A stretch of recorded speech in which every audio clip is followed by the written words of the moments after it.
my dilemma.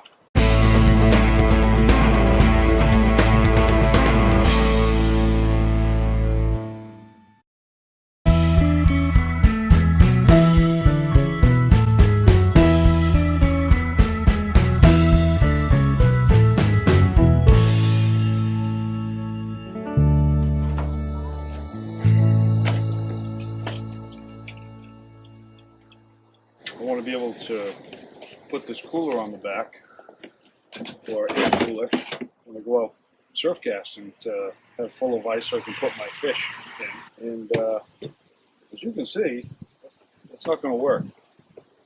And the reason being was whoever had this Jeep before me just bought like a $40 Class 3 hitch and bolted it on the stock Jeep bumper, which is basically nothing but pressed tin. It's a little bit scary because I can slide a receiver in there and hook up to a trailer and drive away with it, and that is just not going to cut it. It's just nothing. That's just ornamental. I mean, I can't even drive down the road with a cooler. So anyway, the answer, I think this is going to take care of all that. I got this from a company called Extreme Terrain online, and I've ordered a few things from them from my other Jeep, my white Wrangler, which already has Smitty built bumpers on it, which is a really, really good quality bumper. This is called another company called REDROCK, which is pretty much the same thing. If you want to check out their product. This thing is heavy, heavy, heavy, heavy. I mean, this thing weighs, I don't know, 20 or 30 pounds. High quality. And as you can see, pretty thick steel. I mean, there's no question. It just basically bolts right onto where the factory bumper goes. So hopefully that's going to take care of my bouncing problem. And I also picked up a new grab handle for the roll bar, which I think this was about 20 bucks. The hitch was, I think they're on sale now for about $99. I think I paid $120 for it, but pretty cheap money considering what you're getting. Actually, now these here, I believe, are because the bumper has to have certain dimensions, diameters, so on and so forth. So this has to be out a certain distance from the body to be considered a bumper. So essentially what you do is this goes back on, I'm assuming, over the old bumper, just to make it legal and so on and so forth. But again, certain states are different. Some states don't care. Some states do care. So you got to bear in mind whenever you do little modifications like this, you still got to pass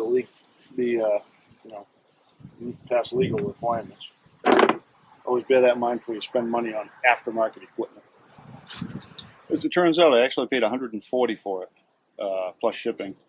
But for $140, it's a really, really quality piece of steel. Anyway, first we're going to take the old bumper off, and all that holds it on are 4 bolts on each side. So I hit it with WD-40 earlier, so let's see if it'll come off.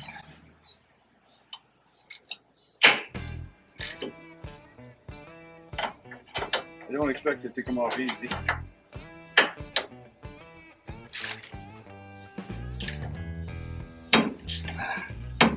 But it is turning, amazingly. Oh, it's actually not bad at all.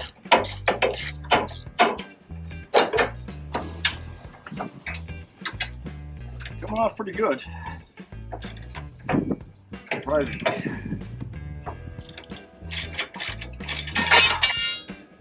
Yeah, it wasn't too bad.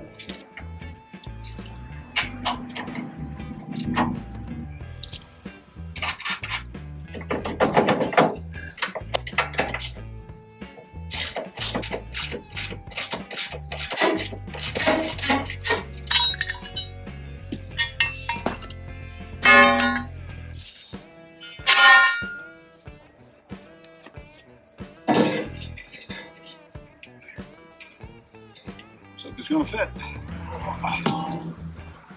Let's say for the sake of argument, we're going to break every rule and read the directions. It tells you, in some cases, it tells you how to remove the bumper. And in some cases, you have to drill new holes in some Jeeps. This mine, you don't have to. But it's a nice little diagram as to how to do that. And that's about it. but it does come with directions to make it simple.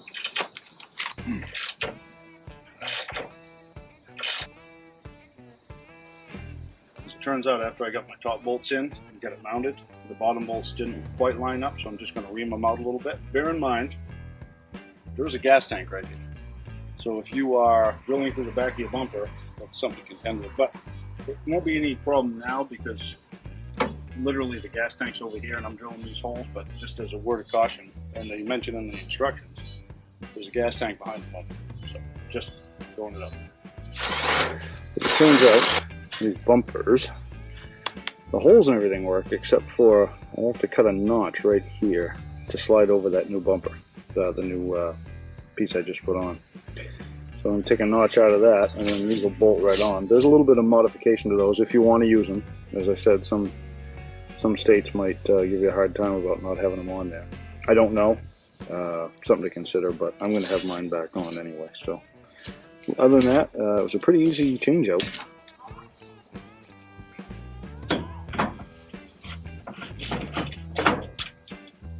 Oh, much better.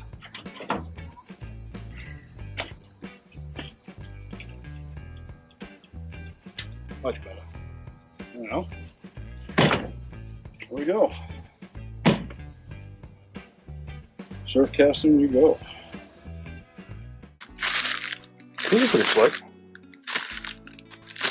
Just strap them around the roll bar and you get yourself a couple of little grab handles.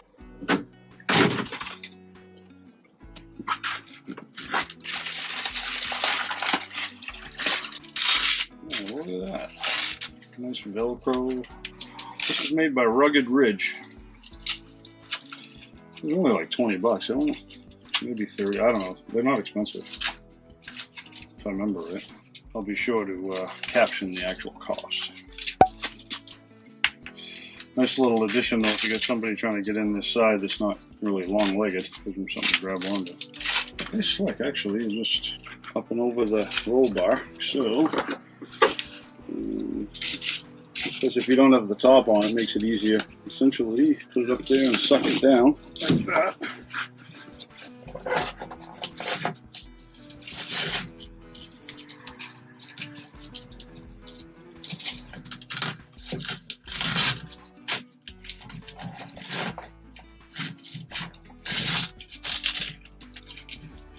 That Velcro is strong stuff. There you have it. This little grab handle, or whatever you want to call it. And all said and done, that's it. One on each side. Pretty handy little device, actually, to get in and out of this thing with. As you can see, that is one rugged, thick bumper right there. A lot of steel there. So, definitely a big improvement.